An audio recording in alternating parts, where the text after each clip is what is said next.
On se retrouve avec notre deuxième invitée du jour, la jolie Chloé Chenel, alias Chanticria. Vous la connaissez déjà peut-être grâce à ses créations de bijoux de style ethnique, mais aujourd'hui elle vient particulièrement nous parler de ses nouvelles créations textiles, accessoires zéro déchet. Parce que oui, créer dans une démarche écologique positive, ça existe, c'est juste génial. Et Chloé est justement là pour nous en parler. Est-ce que ça va toujours, Chloé ? Super, impeccable. Oh bah nickel. Bah moi écoute, je suis vraiment ravie de te recevoir dans mon émission aujourd'hui. Merci d'avoir accepté de venir nous parler de Chanticria. C'est un concept qui mérite d'être connu et qui pourrait vraiment plaire à plus d'une, puisque l'on vit dans une société qui se dit de plus en plus écolo tout de même, hein, je trouve, une société plus verte on va dire. Ça va un peu dans la même lignée que les produits bio, la tendance vegan, tout ça. Et donc toi Chloé, tu peux permettre de vivre un peu plus vert grâce à tes créations textiles zéro déchet. Tu vas pouvoir nous en parler, mais avant tout, j'aimerais un peu apprendre à te connaître, savoir quel a été ton parcours jusqu'à la création de Chanticria. Donc, est-ce que tu peux un peu nous raconter tout ça ? Je crois que tu es une grande voyageuse avant tout aussi. Oui, alors un parcours professionnel, non, parce que j'ai fait surtout beaucoup de choses. Oui. J'ai eu un parcours très éclectique, j'ai fait aussi des saisons, j'ai fait des remplacements. Je travaillais en boulangerie, j'ai ramassé des pommes, en bijouterie, en restauration. Enfin, polyvalente. De tout, oui. Vraiment, de l'animation, même au Mans. Voilà, moi j'ai créé Chanticria en rentrant. En fait, j'ai commencé à créer des bijoux en rentrant d'un voyage en Asie. D'accord, donc depuis 4 ans, si je ne me trompe pas. Alors non, moi j'ai commencé en fait en 2011. 2011, voilà. Ah oui, donc ça fait bien plus longtemps. J'ai créé mon entreprise vraiment quand je suis arrivée au Mans. D'accord. Et que j'ai voulu du coup me développer, essayer de faire des marchés, me faire connaître. D'accord. Voilà. Donc comment as-tu l'initiative de créer justement Chanticria ? C'est par rapport à tes voyages ou c'est... Non, au départ, en fait, j'ai appris moi à faire du tissage en macramé en Inde, oui. Dans le nord de l'Inde avec une copine. Et puis en rentrant, j'ai commencé à en faire et puis à en donner à tous les copains. Puis quand on a fait le tour des copains, des voisins et de toute la famille, on continue à créer et puis on se retrouve avec du stock et on se dit, en fait, je vais peut-être essayer de les vendre. Quand même, ça serait bien intéressant. Voilà, donc j'ai commencé comme ça. Bah oui, justement, tu crées au début des accessoires, tu disais en macramé. En macramé, en macramé, tissage, voilà. En fait, c'était que des bijoux. Que des bijoux. Et à présent, tu t'es lancée dans des créations textiles zéro déchet. Et alors, moi, j'aimerais connaître le pourquoi du comment, pourquoi t'être lancée dans cette démarche de création écologique. J'imagine que cela provient de tes valeurs, de ta façon de vivre un petit peu. En fait, c'est ça. C'est que déjà, à titre personnel, j'essayais d'avoir des démarches écolo, d'apprendre aux enfants, de moi-même faire attention à ma consommation. Oui. Et puis, quand je rentrais dans mon atelier le lundi matin, j'achetais des pièces de laiton en Chine.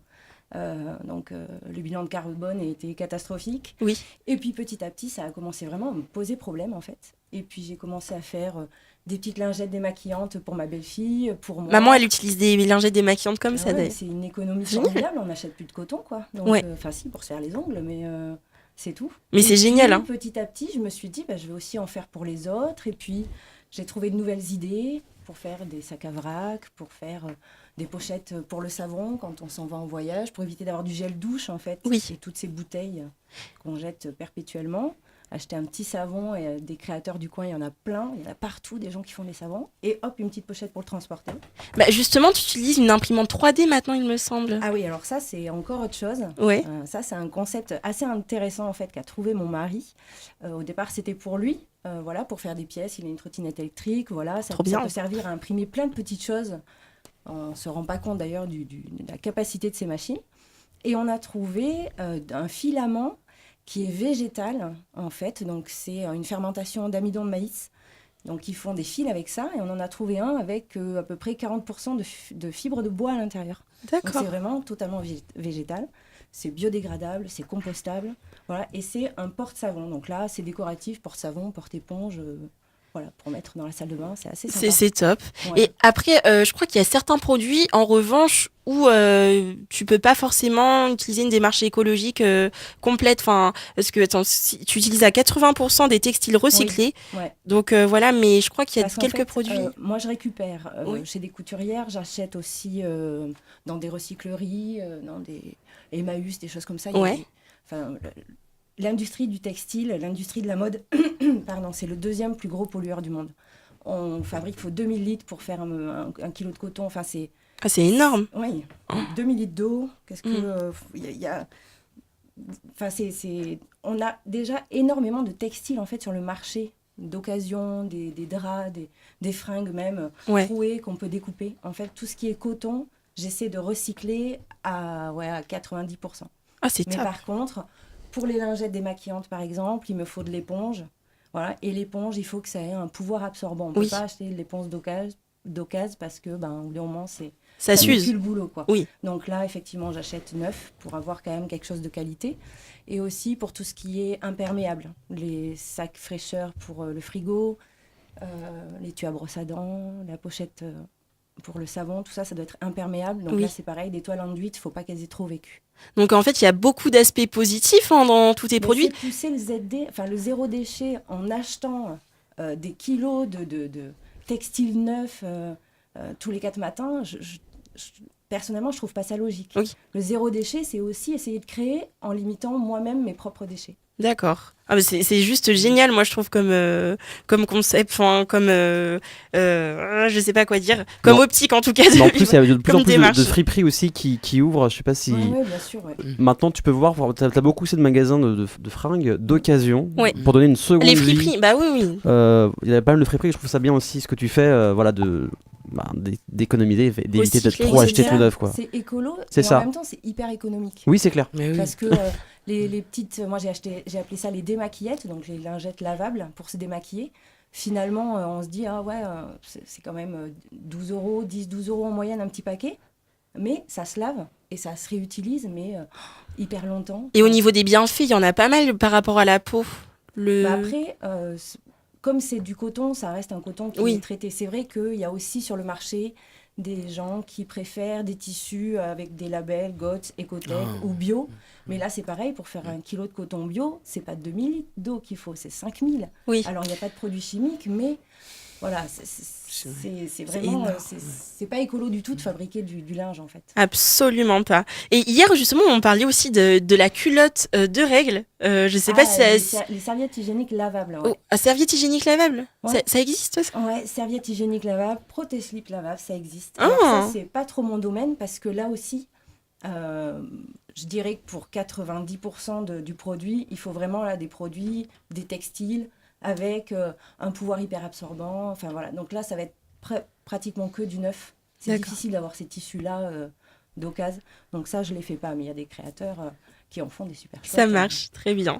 Et donc, tous tes produits, on peut les retrouver à Day by Day. Donc, vous avez déjà tous entendu parler, je pense, de cette boutique. Non, pas tous. Seulement, ouais. Une sélection. Ouais. Donc, ça va être quoi plutôt qu'on va retrouver à Day by Day? Chez Day by Day, il va y avoir tout ce qui est pochette à savon, porte-savon, étui à brosse à dents.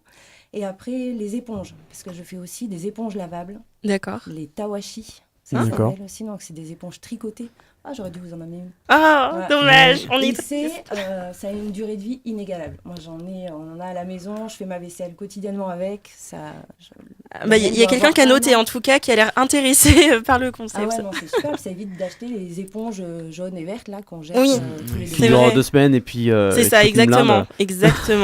Ou sinon, on peut aller sur ton site internet aussi et retrouver tes produits. Et puis là, ça va être la saison des marchés. D'accord. Donc à partir du 1er mai. Moi, je commence avec le marché artisanal à la ferme de Trangé. D'accord. Voilà, donc les bénéfices sont reversés en plus à une asso au Burkina Faso. Donc c'est un chouette événement, un marché à la ferme, c'est vraiment cool.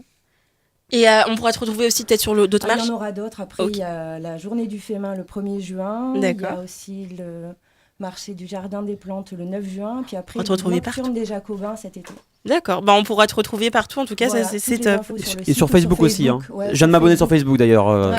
Faites-le. Il faut s'abonner. Il y a toutes les infos sur Facebook en temps réel. Ok, super. C'est génial, donc allez follow, en tout cas, Chanty Créa. Et pour terminer, est-ce que tu as des infos en exclusivité à nous donner, des nouveaux projets, je sais pas, pour Chanty Créa? Ben là, le nouveau projet, c'est que je viens d'acheter une surjeteuse, donc du coup, voilà, je vais essayer de créer une nouvelle démaquillette, quelque chose de plus fin, de plus sympa et un peu plus grand. Et t'es autodidacte en fait dans tout ce que tu fais, dans tout ce que tu crées? Absolument. Ah, c'est génial. Moi, je serais incapable. J'ai eu ma première machine à coudre à Noël 2017. Oui. Voilà. Et puis j'ai commencé. Alors il paraît qu'il faut faire des lignes et des voilà. Et moi j'ai pas fait ça. J'ai fait une ligne et j'ai dit ok, d'accord, je commence. Et j'ai pris des bouts de tissu et puis c'était parti. Oh, c'est top. Moi aussi j'aimerais bien avoir un petit déclic comme ça là. De plus en plus, enfin avec les invités qu'on reçoit de plus en plus. sais pas si t'as remarqué Eva, mais plus de 50% de nos invités maintenant c'est de l'autodidacte. Hein. Oui, que ce soit des artistes ou même dans la création de toute autre chose. Est-ce que vous pouvez appeler Julien, s'il vous plaît? On va passer à sa chronique. Julien est où? Parce que Julien, là, il est parti, il prend l'apéro, tu vois. Là, ça va, tranquille. Tranquille. Le gars, il prend un petit mojito fraise. Et il nous attend même pas. Nous, mais oui, parce qu'on va pouvoir déguster. Vous avez laissé Julien. Bonjour. Non, je rigole. Bon, bah écoute, merci beaucoup, Chloé, pour nous avoir présenté tous tes produits textiles, voilà, zéro déchet. C'est vraiment une démarche qu'on devrait tous adopter, je trouve. Et enfin, je pense qu'on l'adopte tous de plus en plus. De toute façon, c'est juste génial comme concept. Je crois que maman, elle a beaucoup aimé tout ça, en tout cas. Il faut qu'on soit absolument tous dans le ZD, quoi. Ouais, dans le ZD, voilà, zéro déchet, exactement. Et complètement. Et Chloé le fait, très justement. important pour ne pas épuiser. Tu me demandais un truc. J'ai découvert une appli, là, il y a 2 jours, qui s'appelle... Dis-nous tout. Oui, Act for Good. Act for Good. WAG. Et dessus, vous avez tout pour débuter, c'est-à-dire des petites actions, comment faire. Des fois, on se dit, j'aimerais bien faire, mais je sais pas. Dessus, vous avez des adresses et vous voulez faire un peu de vrac. Vous allez trouver dessus plein d'adresses. C'est génial. Les AMAP du coin, tout est référencé, c'est génial. Bah, je trouve que de toute façon, on vit dans une société où on va aller plus vers une démarche écologique comme ça. Donc, c'est juste génial. Et c'est pour ça aussi qu'on crée des applications, tout ça, machin. Il y a aussi beaucoup de déstockage alimentaire. Moi, je sais que mes courses, je les fais dans 2 magasins. C'est Frais des Stocks. Frais Malin des Stocks. Voilà, et maintenant, c'est Marqué Content, où en fait, c'est que du déstockage alimentaire et non alimentaire. Et ça vaut aussi vraiment le coup. Ouais, c'est moins cher, on fait des grosses économies. Hier, j'ai eu 2 sacs cabas remplis pour 40 €. Bah, c'est top, franchement, c'est très rentable. C'est ça le Marqué Content? C'est ça, c'était anciennement Multilo, exactement. Ouais. Bon, bah écoute, en tout cas, merci beaucoup Chloé. On peut aller te suivre aussi sur Facebook ou bien aller voir ton site si on veut se procurer tes produits ou bien à Day by Day aussi. Ou donc aussi à mon atelier sur rendez-vous. Ou à ton atelier sur rendez-vous qui se trouve où? Qui se trouve juste à côté de Coulennes. À côté de Coulennes, ça marche. Bon bah on ira te voir alors. Merci beaucoup Chloé. Merci.